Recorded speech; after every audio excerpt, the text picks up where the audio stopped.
Everyone, तो आज मैं गुड़ वाली खीर बनाने वाली हूँ। और आप सभी लोगों का यह शिकायत होता है कि गुड़ में जब हम खीर बनाते हैं तो वो दूध जो होता है वो फट जाता है। तो मैं आपको आज बिल्कुल परफेक्ट तरीका बताने वाली हूँ जो आप सभी को काफ़ी पसंद आएगी और मतलब आपको मज़ा ही आ जाएगा ये स्वादिष्ट खीर गुड़ वाली खाकर। ये गुड़ वाली जो खीर बनकर जब तैयार होता है तो ऐसा लगता है जैसे रबड़ी का जो खीर बनता है, मतलब उसका टक्कर देने वाला।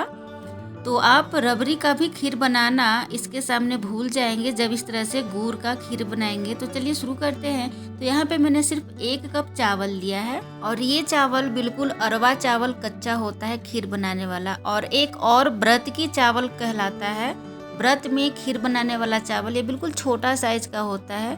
तो आप जिसमें बनाना चाहते हैं उसमें बना सकते हैं, इस वाले में या तो फिर ये अरवा चावल जो मोटा दाना का है खीर वाली, इस वाले में। तो सबसे पहले मैंने एक बड़ा सा पतीला लिया है, उसमें 1 कप चावल के अनुसार 6 कप दूध डालने वाली हूँ। बाद में और डालूंगी, फिलहाल 6 कप ही बना रही हूँ 6 कप दूध में। तो मैं आपके लिए 2 पार्ट 1 पार्ट 2 गुड़ वाली खीर लेके आने वाली हूँ। तो आज का जो वीडियो है वो पार्ट 1 है, जल्द ही गुड़ का खीर पार्ट 2 लेकर आऊँगी। तो इसे चावल और दूध अच्छी तरह से मिक्स करके इसे अच्छी तरह से पका लेंगे मीडियम आंच पर।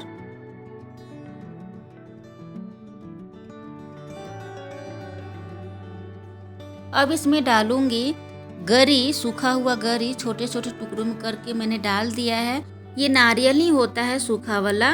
और जब आप गुड़ में खीर बनाएं तो सिर्फ सूखा हुआ नारियल ही डालें, उसके अलावा कोई भी ड्राई फ्रूट जैसे काजू, किशमिश, छुहारा, बादाम ये सब नहीं आपको डालना है। उससे टेस्ट आपको खराब लगेगा गुड़ का जो खीर बनता है, क्योंकि इसमें बिल्कुल टेस्ट रबड़ी जैसा आता है। तो वो सब इसमें डालते हैं तो अच्छा नहीं होता और दूध फट जाता है। तो इस बात का ख्याल रखें। इसे मीडियम आंच पर आराम से पकने दें और बीच बीच में इसे चलाते रहें ताकि ये चिपके नहीं और जले नहीं दूध। इसे चेक करेंगे, अब काफ़ी गाढ़ा हो चुका है, ये अभी थोड़ा और होगा।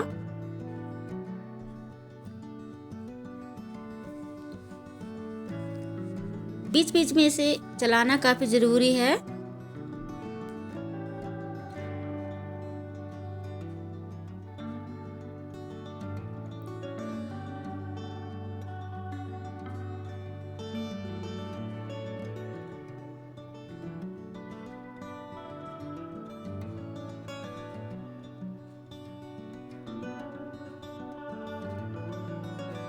तो खीर हमारा लगभग बन चुका है, पूरा अभी खीर नहीं पका है। तो जब आधा खीर पक जाए तो इस तरह से आपको मसलने के लिए घोटनी लेना है और इस तरह से आपको खूब बढ़िया से इसे मसल देना है ताकि जो हमारा खीर बने वो काफ़ी बढ़िया रबड़ी जैसा टेक्सचर आए। जब घोटनी से इस तरह से आप बढ़िया से कर देते हैं तो ये खीर काफ़ी बढ़िया, इसकी कंसिस्टेंसी बढ़िया दानेदार हो जाती है, चावल अलग अलग हो जाता है क्योंकि हमने मोटे चावल का प्रयोग किया है। व्रत वाली जो छोटी दाना वाले जो चावल है उसका हमने प्रयोग नहीं किया है, तभी इसमें इस तरह से करते हैं। इसे अच्छी तरह से फिर चलाते हुए लगातार पकाएंगे, लेकिन लगातार आपको पकाना है। इस तरह से आप देख सकते हैं बबल उठने लगेगा और इस छींटे से आपको बचना है। जब इस तरह से छींटा आने लगे तो आपको आधा ग्लास पानी डाल देना है, क्योंकि जब दूध गाढ़ा हो जाता है पकते हुए तो चावल पकने में काफ़ी मुश्किलें आती हैं चावल को। तो इस कारण से पानी थोड़ा डालना ज़रूरी है। लास्ट में जब थोड़ा पानी डालकर पकाते हैं तो चावल अच्छी तरह से पक जाती है। चावल बिल्कुल दब रहा है, अब गैस को करेंगे ऑफ और ठंडा कर लेंगे।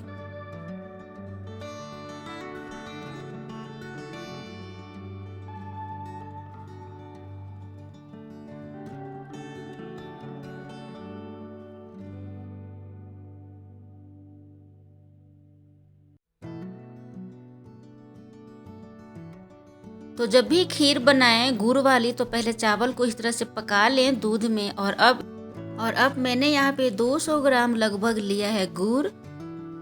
आप चाहें तो काला गुड़ में भी बना सकते हैं, पर मार्केट में काला गुड़ जल्दी मिलता नहीं है, इस कारण से मुझे इसी लाल वाले गुड़ में बनाना पड़ा। तो इसे अच्छी तरह से तोड़ लेना है टुकड़ों में। तो आपको जितना मीठा पसंद है उतना ही आपको अपने अनुसार गुड़ का मात्रा रखना है। गुड़ वाली खीर बनाने के लिए आपको गुड़ अच्छे क्वालिटी का लेना होगा। अगर आपका गुड़ अच्छा नहीं होगा क्वालिटी, तो आपका खीर खराब हो जाएगा। तो इस बात का ध्यान रखें, जब भी गुड़ में खीर बनाएं तो गुड़ जो है अच्छा ताज़ा और फ्रेश लें। इसे मैंने अच्छी तरह से तोड़ लिया है। अब इसे बर्तन में निकालेंगे, पतीले में, और लगभग आधा कप, सिर्फ आधा कप मैंने 200 ग्राम गुड़ के अनुसार डाला है पानी, और इसे अच्छी तरह से पका लिया है। ये गुड़ मेल्ट होने लग गया है, तो आंच पर अच्छी तरह से इसे पकाएं। और सिर्फ आपको गुड़ जो है वो पिघलाना नहीं है। पिघलाकर सिर्फ आप खीर में डालते हैं तो वो टेस्ट अच्छा नहीं आएगा। इसे अच्छी तरह से पिघलने दें गुड़ को, और इसका ना एक तार वाली चाशनी तैयार करना है गुड़ का, तभी आपको रबड़ी जैसा स्वाद आएगा आपके गुड़ वाली खीर में। तो इसे अच्छी तरह से काफ़ी देर तक पकने दें, और बीच बीच में इसे चेक करते रहें, क्योंकि जब पानी इसमें कम डालते हैं तो काफ़ी जल्दी ये चाशनी बनकर तैयार हो जाता है। इसी कारण से इसमें कम पानी डालते हैं, ज़्यादा देर ना लग पाए। और अब हमारा चाशनी एक तार वाली गुड़ का बनकर तैयार है, तो गैस को ऑफ कर लेंगे और इसे ठंडा कर लेंगे। तो जैसा कि मैंने बताया, जब आपको चाशनी इस तरह से बनाना हो तो बिल्कुल कम पानी डालें, आपका जल्दी चाशनी बनकर तैयार हो जाएगा। तो चलिए, हमारा खीर तो बनकर तैयार है और साथ में चाशनी भी बनकर तैयार है। अगर आप इस तरह से खीर बना रहे हैं गुड़ वाली, तो सबसे पहले दोनों में से किसी एक को ठंडा कर लेना होगा आपको। जैसे कि या तो आप खीर पहले ठंडा कर लें या तो फिर चाशनी ठंडा कर लें। अगर खीर गर्म है तो चाशनी ठंडा रहना चाहिए, अगर चाशनी गर्म है तो खीर ठंडा होना चाहिए। दोनों में से किसी एक को ठंडा होना पड़ेगा। अगर दोनों गर्म रहेगा और आप चाशनी तैयार किया हुआ खीर में डाल देते हैं तो आपका जो दूध है वो फट जाएगा और अच्छा नहीं बनेगा बिल्कुल। तो इसी कारण से दोनों में से किसी एक को ठंडा होना ज़रूरी है। जैसे कि खीर हमारा गर्म है तो मैं क्या करूँगी कि पहले चाशनी थोड़ा मात्रा में है तो मैं चाशनी को ही ठंडा कर लूँगी जल्दी। तो जल्दी ठंडा करने के लिए इस तरह से इसके नीचे मैंने दूसरा बर्तन में पानी रख दिया है और बस 3 से 4 मिनट में ये ठंडा हो जाएगा। तो इस तरह से अगर आप पानी रखते हैं नीचे बर्तन में, अलग बर्तन में, तो काफ़ी जल्दी ये ठंडा हो जाता है। ये ठंडा हो चुका है। अब एक चाय छन्नी लेना है और इस तरह से चाशनी को छान लेना है ताकि जितने भी कंकर हो गुड़ में वो सब हट जाए और हमारे जो खीर है हमारा उसमें कोई दिक्कत ना हो पाए। तो इस तरह से आपको छान लेना है और अच्छी तरह से चाशनी को मिला लेना है।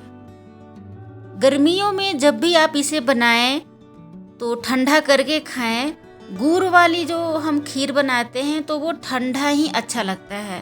तो इसी कारण से मैं आपको गर्मियों के मौसम में गुड़ वाली खीर आपको बता रही हूँ बनाने के लिए। इस तरह से बनाने के बाद आप इसे फ्रीज में रख दें। अगर फ्रीज में रखा हुआ खाना आपको नहीं पसंद है, नहीं खाना चाहते हैं, तो आप बाहर ही रखें और ठंडा करके खाएं, ये ज़्यादा अच्छा लगेगा, बहुत ही अच्छा लगता है। तो इसे ठंडा करके खाएं। अगर आपको गर्म पसंद है तो गर्म खाएं और इस तरह से आप इसे सर्व करें। अगर आप इसमें गुड़ काला वाला डालते तो आपका जो खीर है उसका थोड़ा सा कलर चेंज रहता, हल्का सा ब्राउन रहता। मैंने यहाँ पे लाल वाला डाला है तो थोड़ा सा कलर इसमें चेंज है, ये रबड़ी जैसा कलर आया है। इसमें लाइट में ये दिख नहीं पा रहा है लेकिन खाने में बहुत ही अच्छा लगता है।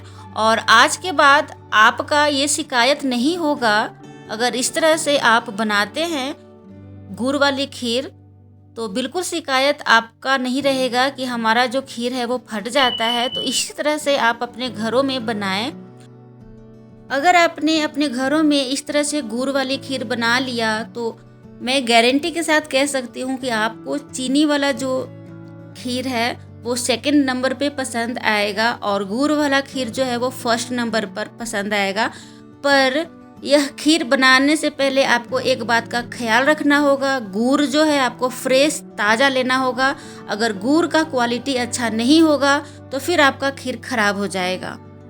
तो जल्द ही मैं एक और वीडियो में गुड़ वाली खीर लेकर आने वाली हूँ, तो वो किस तरह से बनाते हैं वो भी मैं बताऊंगी। तो सेकंड पार्ट जल्द ही लेकर आने वाली हूँ। तब तक के लिए तो मेरी यह रेसिपी आप सभी को कैसी लगी ज़रूर बताएं, और वीडियो पसंद आए तो लाइक करें, सब्सक्राइब करें और शेयर करें। Thank you so much for watching friends.